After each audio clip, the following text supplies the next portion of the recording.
નમસ્કાર મિત્રો, આજે આપણે જોઈન ધ સેન્ટન્સીસ એટલે કે સિન્થેસિસ છે એનો સેકન્ડ વિડીયો જોવા જઈ રહ્યા છીએ.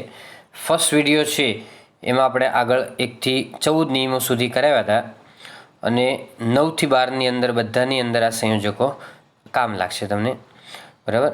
તો અત્યારે આગળની આ નોંધ છે મેં આગળ સમજાવી દીધી હતી ફર્સ્ટ વિડીયોની અંદર કે ટીલ અનટીલ છે એકબીજાને બદલે વપરાય, પરંતુ અનટીલ હોય તો નકાર વાક્ય હોય તો અનટીલનો ઉપયોગ કરવાનો અને નકાર વાક્ય ન હોય તો અનટીલનો ઉપયોગ કરવો નહીં, બરાબર. અને હકારનો વાક્યમાં ટીલનો ઉપયોગ કરશો અને અનટીલ પછી નકાર વાક્ય ન જ આવે એટલું તમે યાદ રાખશો. હવે વોટ એટલે શું એ સમથિંગ શબ્દ દૂર કરો એની અંદર જોવાનું તમારે કે ટેલ મી યુ વોન્ટ સમથિંગ એટલે તમારે કંઈ જોઈએ છે મને કહો કે તમારે શું જોઈએ છે. તો એમાં tell me what you want એટલે સમથિંગ કાઢી અને વચ્ચે વોટ મૂકવાનું છે તમારે. Tell me what you want. If એટલે જો તો થાય અને અનલેસ એટલે જો નહીં તો થાય. ઇફ અનલેસ પછી મૂળ ક્રિયાપદ અથવા એસ કે એસવાળું ક્રિયાપદ આવે અને પાછળ વિલ પ્લસ મૂળ ક્રિયાપદ એટલે કે ઇફ અનલેસ સાથે સિમ્પલ પ્રેઝન્ટ ટેન્સ અને પાછળ આવશે સિમ્પલ ફ્યુચર ટેન્સ, બરાબર. You help others God will help you. તો જો તમે બીજાને હેલ્પ કરો તો ભગવાન તમને મદદ કરશે. તો if you help others God will help you. આગળ ઇફ મૂકી દેવાનું છે આમાં. સેકન્ડ સેન્ટેન્સ છે કે he works hard he will not pass. જો તે મહેનત નહીં કરે તો તે પાસ થશે નહીં, એટલે જો નહીં તો ગુજરાતી થાય છે. એટલે સેકન્ડમાં અનલેસ લેવાનું છે કે unless he works hard he will not pass. એટલે જો તે સખત મહેનત ન કરે તો તે પાસ થશે નહીં, બરાબર. ત્યાર પછી આફ્ટર અને બિફોર આવશે. આફ્ટર એટલે પછી, બિફોર એટલે પહેલાં, બરાબર. આફ્ટર પછી પહેલી ક્રિયા આવે, પાછળ બીજી ક્રિયા આવે, અને બિફોરમાં બીજી ક્રિયા આવે અને પાછળ પહેલી ક્રિયા આવે. અને દરેક સેન્ટન્સ છે એ 4 રીતે થશે. 2 રીતે આફ્ટરમાં થાય અને 2 રીતે બિફોરમાં થાય. તમને હું પહેલી સરળ રીત શીખવાડું છું અને પછી બાકીની બધી રીત સમજાવું છું ખાલી, તો એ તમારે સમજી લેવાની છે પણ તમને તરત યાદ રહી જાય છે. તમારે ગુજરાતીમાં યાદ રાખવાનું મિત્રો, પ્રાસ યાદ રાખવાનો, પ્રાસ. આફ્ટર 1 બિફોર 2, આફ્ટર 1 બિફોર 2 પ્રાસ યાદ રાખવાનો. After 1 before 2. તો આફ્ટર પછી એક ક્રિયા આવે, બિફોર પછી બીજી ક્રિયા આવે, બરાબર. હવે આફ્ટર પછી જો થિંક ટ્વાઇસ લખ્યું છે તમારે 2 વાર વિચારો અને યુ સ્પીક અને બોલો. તો પહેલા ક્રિયા કઈ છે કે 2 વાર વિચારવાનું અને પછી બોલવાની ક્રિયા છે, બરાબર. બોલતા પહેલાં વિચારો અથવા વિચારીને પછી બોલો. તો આફ્ટર 1 છે, આફ્ટર 1 હોય એટલે તમારે પહેલી ક્રિયા પહેલાં આફ્ટર મૂકવાનું, બરાબર. તો આફ્ટરમાં એ અહીંયા આગળ લખ્યો એટલે after you think twice you speak, બરાબર. એ મૂકી દેવી એટલે કે આફ્ટરનો એ મૂક્યો છે. After you think twice you speak, વચ્ચે કોમા મૂકવાનું. એના એ સેન્ટન્સમાં બિફોર મૂકવું હોય ને તો વચ્ચે બિફોર મૂકી દેવાનું. Think twice before you speak, તો બોલતા પહેલાં 2 વાર વિચારો, બરાબર. આફ્ટર 1 બિફોર 2 એટલે આફ્ટરને પહેલી ક્રિયા પહેલાં મૂકી દેવાનું અને બિફોરને બીજી ક્રિયા પહેલાં મૂકી દેવાનું, બસ. હવે બિફોર છે જો પહેલાં, બિફોર એટલે પહેલાં થાય, બિફોર પછી બીજી ક્રિયા આવે ને પાછળ પહેલી ક્રિયા આવે. Switch off the light you go to bed એટલે લાઇટ બંધ કરો અને પથારીમાં જાઓ. તો પહેલાં આપણે લાઇટ બંધ કરીએ અને પછી આપણે પથારીમાં સૂવા માટે જઈએ. તો બિફોર છે એ બીજી ક્રિયા પહેલાં આવે તો વચ્ચે બિફોર મૂકવાનું છે આમાં કે switch off the light before you go to bed એટલે વચ્ચે બિફોર મૂકી દેવાનું સીધું, એટલે સરળ પડે. તમારે આફ્ટર કે બિફોર મૂકવાનું છે. પહેલી ક્રિયા પહેલાં આફ્ટર મૂકી દેવાનું, બીજી ક્રિયા પહેલાં બિફોર મૂકવાનું. હવે હું તમને બીજી રીતે કરાવું છું, બિફોરનું વાક્ય બીજી રીતે કરાવું પણ એમાં ભૂલ પડવાની શક્યતા રહે. આમાં તમે વચ્ચે મૂકી દો તો સીધું બિફોર બની જાય. હવે તમારે બિફોરવાળું વાક્ય આગળ લો તો ચાલે કે before you go to bed પછી comma switch off the light, બરાબર. આફ્ટર બિફોર આગળ આવે તો વચ્ચે કોમા આવે, વચ્ચે કોઈ પણ સંયોજક આવે તો કોમા એટલે અલ્પવિરામ મૂકવાનું નથી, બરાબર. હવે આના સેન્ટન્સમાં સાંભળો, તમે વચ્ચે બિફોર સીધું બે બિફોરની રીત છે. એક વચ્ચે બિફોર મૂકી દો તો સીધો જવાબ બની જાય. એક બિફોરમાં બીજું વાક્ય આગળ લઈ લો આમાં કે before you go to bed switch off the light, બરાબર. આના સેન્ટન્સમાં આફ્ટરની 2 રીત બને. આફ્ટરની 2 રીત કે આફ્ટર આગળ મૂકી દેવાનું કે after you switch off the light you go to bed, અથવા સેન્ટન્સ આગળ પાછળ કરવાના કે you go to bed after you switch off the light. After પહેલી ક્રિયા પહેલાં જ રાખવાનું, બિફોરને બીજી ક્રિયા પહેલાં જ રાખવાનું છે, બરાબર. ચાલો એ જ રીતે એજ આગળનું સેન્ટેન્સ જો એઝ એટલે ના જેટલું થાય એમાં લાઇક ઇક્વલી કે સરખા માપ દૂર કરવાના આવે કે Meena is clever, Amina is equally clever, એટલે મીના હોશિયાર છે અને અમીના એની જેટલી જ હોશિયાર છે. તો આપણે શું કહેવાનું કે મીના અમીના જેટલી હોશિયાર છે.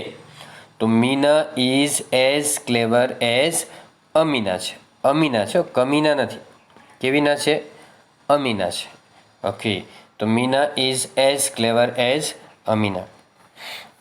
ધો, ઓલ્ધો, ઇવન ધો, ઇવન ઇફ, આ ચારે ચાર એકબીજાને બદલે વાપરી શકાય. બરાબર, એનું ગુજરાતી થાય જો કે, છતાં પણ, અથવા તો પણ થાય. તો my neighbour is poor, is contented, તો મારો પડોશી ગરીબ છે છતાં પણ તે સંતુષ્ટ છે. તો though my neighbour is poor, he is contented. બરાબર, કન્ટેન્ટેડ એટલે સેટિસ્ફાઈડ, સંતુષ્ટ છે. હવે આના સેન્ટેન્સમાં ચારેય તમારે ચારમાંથી ગમે તે સંયોજકો મૂકવું હોય, આગળ મૂકીને વચ્ચે કોમા કરી દેવાનું છે ખાલી, અને કોમા પછી એચ સ્મોલ કરવાનું, વચ્ચેનું ફૂલ સ્ટોપ કાઢી નાખવાનું છે. હવે તમારે એટ બટ સ્ટીલ પણ આમાં મૂકી શકાય. વચ્ચે બટ મૂકી દો તોય જવાબ બને બટમાં કે my neighbour is poor but he is contented. બરાબર, મારો પડોશી ગરીબ છે પરંતુ સંતુષ્ટ છે, એટલે વચ્ચે બટ મૂકો તો ચાલે, અને બટની જગ્યાએ એટ અથવા સ્ટીલ પણ ચાલે. ચાલો, હવે આઈધર ઓર એટલે બેમાંથી એક, બે હકાર વાક્યોને જોડવા માટે વપરાય છે. I will take science stream, I will take common stream, એટલે કે હું સાયન્સ સ્ટ્રીમ અથવા કોમન સ્ટ્રીમ બેમાંથી એક લઈશ. તો I will take either science stream or common stream. બરાબર, આઈધર ઓરની જગ્યાએ ખાલી ઓર હોય તો ચાલે, કે I will take science stream or common stream. તમને ખાલી ઓર કહે તો આ રીતે મૂકવાનું. બરાબર, નાઈધર નોર એટલે બેમાંથી એક પણ નહીં, બે નકાર વાક્યો જોડવા વપરાય છે. He can not write English, he can not write Marathi, પણ નોટ કાઢી નાખવું પડશે આમાંથી, તો જ નાઈધર નોર છે એ નેગેટિવ છે, એટલે બે નોટ ભેગા નહીં કરવાના. તો he can write neither English nor Marathi, તે ઇંગ્લિશ અથવા મરાઠી બેમાંથી એક પણ લખી શકતો નથી.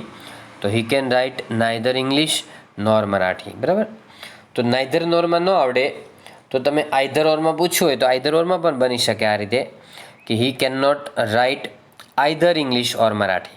તો હી કેન નોટ રહેવા દો તો આઈધર ઓરમાં બને કે he can not write either English or Marathi. બરાબર, જે રીતે આપ્યું હોય એ રીતે તમારે બનાવવાનું. Either plus not is equal to neither સમજવાનું તમારે. Either plus not is equal to neither. For એટલે અમુક સમય માટે, સમયનો ગાળો બતાવે છે. અને આઈ હેવ લેફ્ટ સ્કૂલ એટલે મેં સ્કૂલ છોડી દીધી. ઇટ ટુક 10 years એટલે તેને 10 વર્ષ થઈ ગયા.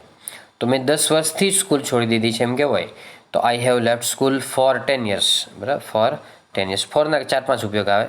બરાબર, 3-4 તો ખરા જ, પણ અહીંયા ફોર સમયનો ગાળો બતાવે છે. સિન્સ એટલે અમુક સમયથી, સમયનું બિંદુ એટલે સ્ટાર્ટિંગ પોઈન્ટ બતાવે. અને for a period of time બતાવે છે. બરાબર, he has been in this hospital, he joined it in 2005. તો તે આ હોસ્પિટલમાં 2005થી છે એમ કેવું હોય તો હી has been in this hospital since 2005. બરાબર, સિન્સથી સીધું જોડી દેવાનું.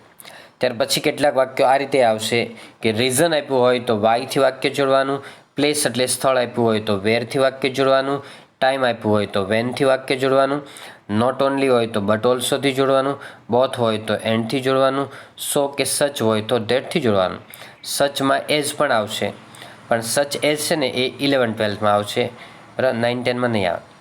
ધ સેમ એઝ એ પણ છેલ્લે 11-12માં આવશે. તો ધ સેમ હોય તો એઝ આવે, સચ હોય તો એઝ આવે. સચમાં ધેટ પણ આવે ને સચમાં એઝ પણ આવે. તો સચ એઝ આવે ને ત્યારે એઝ પછી ક્રિયાપદ આવશે અથવા મોડલ ઓક્ઝિલરી આવે, અને સચ ધેટ પછી કરતા આવે. ધેટ પછી કરતા આવે સચ ધેટમાં. સચ પછી બે વસ્તુ આવી શકે, સચ ધેટ અને સચ એઝ. સચ એઝ હોય તો એઝ પછી ક્રિયાપદ અથવા મોડલ આવે, અને સચ ધેટ હોય તો ધેટ પછી કરતા આવે. ઓકે ફ્રેન્ડ્સ, હવે આ જ વાક્ય રચનાના હું તમને વાક્યો સોલ્વ કરાવું ને એ પહેલાં તમે 3 ઊંડા શ્વાસ લો એટલે તમને વાક્યો યાદ રહી જશે. ઓકે ફ્રેન્ડ્સ, તો જો તમે વાક્યો સોલ્વ કરાવું છું, પહેલાં ઊંડા શ્વાસ લઈ અને પછી તમે જુઓ એટલે તમને વાક્યમાં તરત સમજ પડી જશે. ઓકે, જુઓ. The bullock did not eat એટલે બળદે ખાધું નહીં હતું. ધ ફાર્મર રિટર્ન હોમ એટલે ખેડૂત પાછો ફર્યો. તો જ્યાં સુધી ખેડૂત પાછો ન ફર્યો ત્યાં સુધી બળદે ખાધું નહીં હતું. તો the bullock did not eat till the farmer return home. Until આવે આમ તો, પણ અનટીલને બદલે ટીલે ચાલશે. The bullock did not eat until the farmer return home. Till અનટીલમાં ગુજરાતી છે ને પાછળના વાક્યનું પહેલાં થશે ને પછી આગળના વાક્યનું થશે, કે જ્યાં સુધી ખેડૂત ન આવ્યો ત્યાં સુધી બળદે ખાધું નહીં હતું. પછી I am not a teacher, I am not a doctor, એટલે હું ટીચર અથવા ડૉક્ટર બેમાંથી એક પણ નથી. તો I am neither a teacher nor a doctor, બરાબર, નોટ કાઢી નાખવાનું. I am neither a teacher nor a doctor, વચ્ચેનું ફૂલ સ્ટોપ અહીં નીકળી જશે. ફૂલ સ્ટોપ વચ્ચેના ફૂલ સ્ટોપ બધા નીકળી જાય. પછી એ ન આવડે કદાચ તો I am not a teacher or a doctor, I am not a teacher or a doctor, અથવા I am not either a teacher or a doctor. We did not start writing paper, the bell rang, એટલે જ્યાં સુધી બેલ વાગ્યો નહીં ત્યાં સુધી અમે paper લખવાની શરૂઆત કરી નહીં હતી. તો જ્યાં સુધી ત્યાં સુધી આવે તો ટીલ મૂકવાનું છે અને વચ્ચે મૂકવાનું છે, કારણ કે બીજા વાક્યનું ગુજરાતી પહેલાં આવે છે ટીલ અનટીલમાં. એટલે બરાબર, જ્યાં સુધી બેલ ન વાગ્યો ત્યાં સુધી અમે પેપર લખવાની શરૂઆત ન કરી. તો we did not start writing paper until the bell rang, અથવા ટીલ ધ બેલ રેંગ કરો તોય ચાલશે.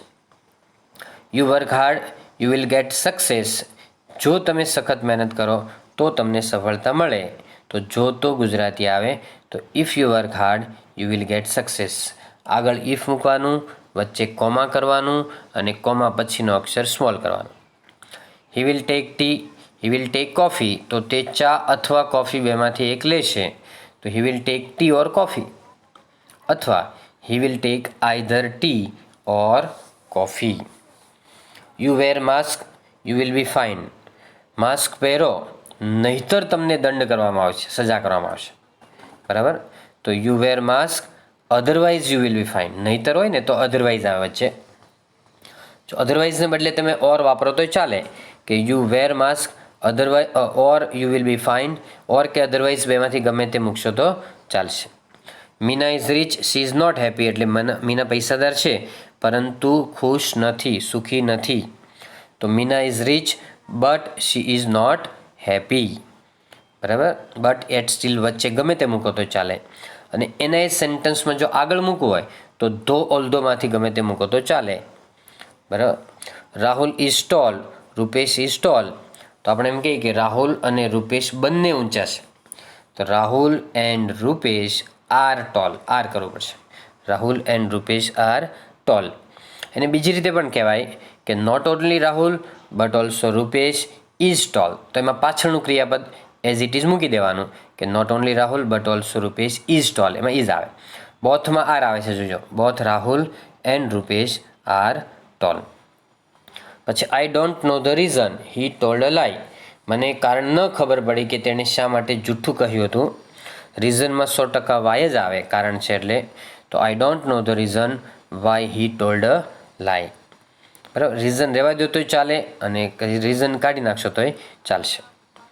Do you know the place he leaves there, તો એમાં તમારે ધેર કાઢવું પડશે મિત્રો, યાદ રાખજો કે ધેર છે એની જગ્યાએ, બરાબર, આ ધેર છે એ કાઢી જ નાખવું પડે તમારે.